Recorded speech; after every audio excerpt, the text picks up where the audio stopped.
Ora Vance had been told 3 things about Holloway Light before she agreed to take the post. First, that it stood on a spit of rock 2 miles off the mainland, reachable only by the supply boat that came twice a month. Second, that the pay was good because no one wanted the job. Third, that the previous keeper, a quiet man named Elias Marsh, had simply stopped answering the radio one autumn night, and when the relief crew arrived, the lighthouse was empty. His coat was still on the hook. His boots were still by the door. His logbook was open on the desk, the pen resting in the crease of the page as if he had only just set it down. No one ever found him. The official report called it a drowning. The men who ran the supply boat called it something else, though they never said the word out loud, not on the water, not even in daylight. Nora didn't believe in curses. She believed in steady work, in the particular quiet of places most people avoided, and in the fact that 6 months of solitary pay would cover the debts she'd left behind on the mainland. So when the boat dropped her at the narrow stone jetty in the thin light of an October afternoon, she carried her single trunk up the 63 steps without looking back at the receding engine, and she did not flinch when the captain, a leathery man named Tobias Rain, called out from the water, "Keep both lamps lit before dark, miss. Both. No matter what you see out there." "There's only one lamp," Nora called back. "It's a lighthouse. One light." Tobias didn't answer.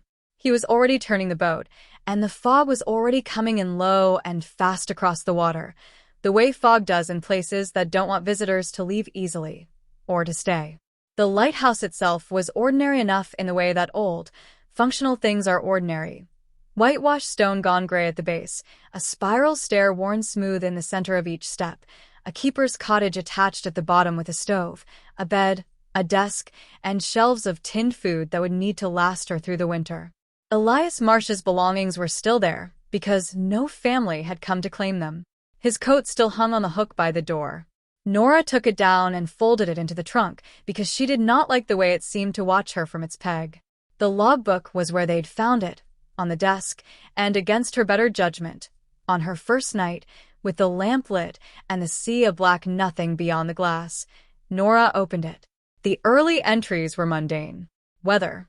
Ship traffic. A note about gulls nesting in the disused fog bell. Routine, careful, the handwriting of a methodical man. But as the entries moved through September, the handwriting began to change. Not dramatically. Elias Marsh was not a man given to dramatics, that much was clear, but the sentences grew shorter. The observations grew stranger. September 14th saw a second light on the rocks tonight, south of the point, low to the water. Thought it might be a boat in trouble. No boat there in the morning. No rocks there either. Come to think of it, not the kind a light could sit on. September 22nd. The second light again. Closer this time. It does not flicker like a lantern. It does not move like a lantern carried by a man. It simply is, and then it is not, and in between it seems to be waiting for something. October 3rd. I have started keeping the door bolted at night. I do not know what I am afraid of. I only know that I am afraid, and that the fear arrived the same week the second light did, and I do not think that is a coincidence. October 9th. Tobias asked me today if I had kept both lamps lit. I told him there is only one lamp in this house. He looked at me the way you look at a man you believe is already dead. He would not explain further. He would not stay past dusk, though I asked him to. October 15th. I understand now. There were 2 keepers of this light once, 100 years back, before the tower was rebuilt. One good light, to bring ships home. One false light, kept by the one who came before, to bring them onto the rocks instead, so that he would never have to be alone out here. The old logbooks in the cellar call it the wanting light. It does not go out simply because the second tower fell into the sea. It only moved into the first one. It only needed a keeper. October 15th, later. I do not want to be its keeper. That was the final entry. Nora read it 3 times, and each time the words sat the same way in her chest, cold and unmoving, like something swallowed too large. She told herself it was the grief-fevered writing of a man alone too long on a rock in the sea, the kind of thing solitude does to a mind. She told herself this several times, actually on the walk from the desk to the bed, which was a distance of perhaps 9 feet, and which felt, that night, considerably longer. For 11 days, nothing happened, and Nora began to relax into the rhythm of the place. The climb to the lamp room at dusk, the long, slow turning of the light, the descent, the reading, the sleep, the goals at dawn. She wrote her own log entries, dry and factual, the kind of entries that would read, to some future keeper, as evidence that Nora Vance had been a sensible woman who did her job and did not indulge in fright. On the 12th night, the fog came in wrong. She would use that word later, in her own log, though she could not explain precisely what she meant by it. Fog on Holloway Rock came from the west, pushed by the prevailing wind, and thinned by midnight as the temperature dropped. This fog came from the south, against the wind, and it did not thin. It thickened. In fact, curling up the 63 steps and pressing against the lamp room glass like something with intention, and through it, low on the water, south of the point exactly as the logbook had promised, Nora saw a second light. It was not a boat's light. She had spent 2 weeks now learning the particular quality of ships' lanterns, the way they bobbed with the swell, the way they brightened as a vessel turned. This light did none of that. It hung motionless above the water, a pale amber the color of old paper, and it did not flicker so much as breathe, swelling faintly and receding, like something drawing air into a chest it did not strictly need. Nora did the sensible thing. She logged the time. She checked that her own lamp was burning true and bright, its beams sweeping the water in its ordinary, honest arc. And she went down the stairs to bolt the cottage door, because whatever the second light wanted, she did not intend to make it easy. The bolt was already thrown. She had thrown it herself, every night, out of habit inherited from a dead man's log.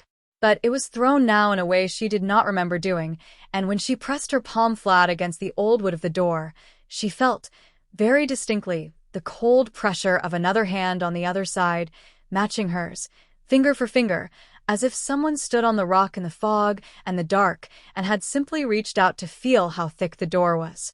She did not open it. She sat with her back against it until the gray thinning of dawn told her the fog had gone, and when she finally climbed the stairs again to bank the lamp, the second light was gone too, and there were no rocks south of the point where it had hung, only the long gray roll of open water, exactly as there had been no rocks for Elias Marsh a month and 1 lifetime ago. The second light, low over the water, and a hand, matched to hers, on the other side of the door. She could have called for the boat. She thought about it seriously, standing at the radio with her hand not quite touching the receiver, turning the logic over as if it were a stone she might find some new angle to. But the boat came twice a month on its schedule, and the next crossing was 9 days off, and 9 days of silence seemed, to her, considerably more frightening than 9 days of watching. So she watched. She found, in the cellar, the older logbooks Elias had mentioned, water-stained, half-eaten by damp, but legible in patches. They told her what she had already half-guessed.